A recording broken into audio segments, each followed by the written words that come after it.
So, today's episode, we're going to be talking about brain death diagnosis. A bit of a grim topic. However, it's an important topic because, especially in head traumas or serious head injuries, where it may be very difficult to ascertain if a patient is comatose or actually clinically brain death. So, we'll go through the definitions to start off with. So we define it as an individual who has sustained either irreversible cessation of circulatory or respiratory function, so their heart or lung function have arrested, or may still have a beating heart and a functioning set of lungs. However, they have irreversible cessation of all functions of the entire brain. And the key word is irreversible as well. And we'd go through different things such as history, physical exam, lab testing, and imaging studies to diagnose clinical brain death. We'll talk about these three again, how it's really important to make sure that before we start the process of diagnosing them, you want to rule out anything that could be confounding this. So, such as if a patient had temperature lower than 36, so hypothermia, if they're in shock, or if they've got different drugs that could simulate brain death. You want to really exclude those before going to this, before diagnosing someone as having brain death. So first we go through our clinical criteria. So our first thing is we've got the brain stem. So it's carries our midbrain, pons, and medulla, and we want to test each segment of the brain stem clinically to see if all the reflexes are absent, demonstrating that the brain stem is no longer functioning. So we start off to test those brainstem reflexes. We have first the absence of reflex. So first one's fixed pupil. So the pupil is usually dilated. The size of it is not really required or important. It's more that it's usually dilated and it's fixed and it's not reactive. So if you shine a light, it's not going to change in size. Absent corneal reflex. So this is a reflex that you can use by using a cotton wool and touching the actual cornea of the eye, and you shouldn't see any reflexic closure from the eyelids themselves.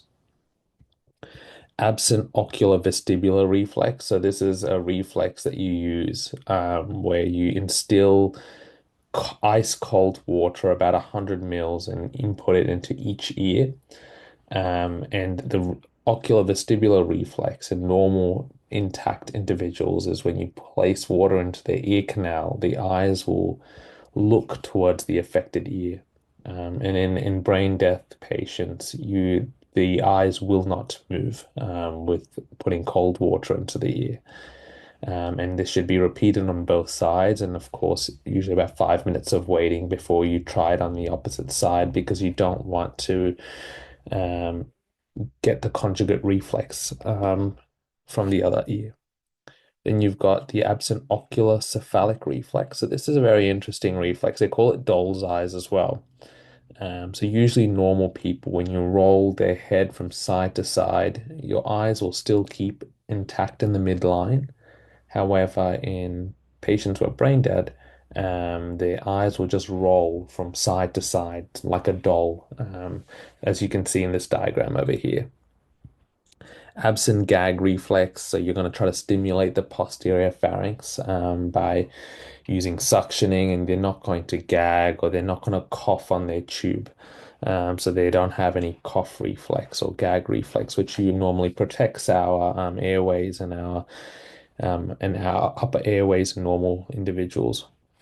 So next thing is you want to make sure that I'll get to this as well, but we're going to test for absence of cerebrally mediated response. So that means that you're going to give them some painful stimulus, either in the central, so you can rub their sternum, squeeze their trapezius, pinch them just above the supraorbital ridge right there, and they're not going to respond. And you can try peripheral as well, pushing on the nail bed, and they're not going to have any motor response. Next thing is so that's sort of testing the brainstem reflexes. Second part is the apnea test. So our body has an ability to create respiratory effort and breathe when our carbon dioxide levels are getting high in our body. And when you have no respiration, when your carbon dioxide level is more than 60, that can be an indication that this patient is brain dead. We usually do this by first pre-oxygenating the patient, and then disconnecting the ventilator. It usually takes up to 6 to 12 minutes to reach a carbon dioxide level of 60, and you shouldn't see any chest or abdominal movement that could suggest respiration. So continuation, you want to see no more motor function. So you're going to try any auditory, so tactile, noxious stimulation, which I've mentioned. But you have to note that there's going to be sometimes some spinal reflexes lower down in the body, that like muscle stretch reflexes or cremasteric reflexes that may still be intact and they're still compatible with death. So just so if you see those reflexes, doesn't mean they actually have any motor functions. And then, like I said before, you want to exclude anything that can complicate the picture. So make sure their temperature is normal. Make sure they don't have any intoxicating agents like drugs. Do a drug screen as appropriate. Make sure that if they've had recent sedation, and make sure that it's all worn off the system, and you can check levels of that as well to demonstrate that. Make sure their blood pressure is more than 100 and that they're not immediately post a cardiac arrest or resuscitation. So that can simulate someone being brain dead. They talk about ancillary testing. So this is the use of tests to diagnose brain dead, and this is actually not required by the actual standard. Things that they look for is on CT, you can see an angiogram where we put contrast into the body and see the vessels light up. And you can see on the top, this is an example that I pulled from the internet about the normal head angiogram where you can see all the different vessels. But when you demonstrate it in someone who's brain dead, it is not apparent. So you can see there is no vascular enhancement when you give contrast. There is the superficial temporal artery on the side. So that demonstrates that it's external to the brain as well. So that shows that there was adequate contrast going. It's just that it's no longer going to the brain. You can use EEG, which is a type of um, um, testing that they use for seizures, where they use detectors across the scalp to detect any sort of um, electro activity within the brain, and it should be absent. You can also use a cerebral radionucleotide, which should show no lighting up once you administer the actual contrast. They talk about MRI and angiogram and transcranial Doppler ultrasound as well to help just confirm the actual diagnosis.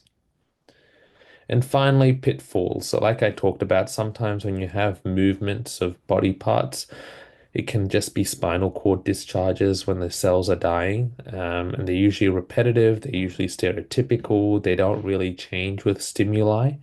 So that can be a pitfall.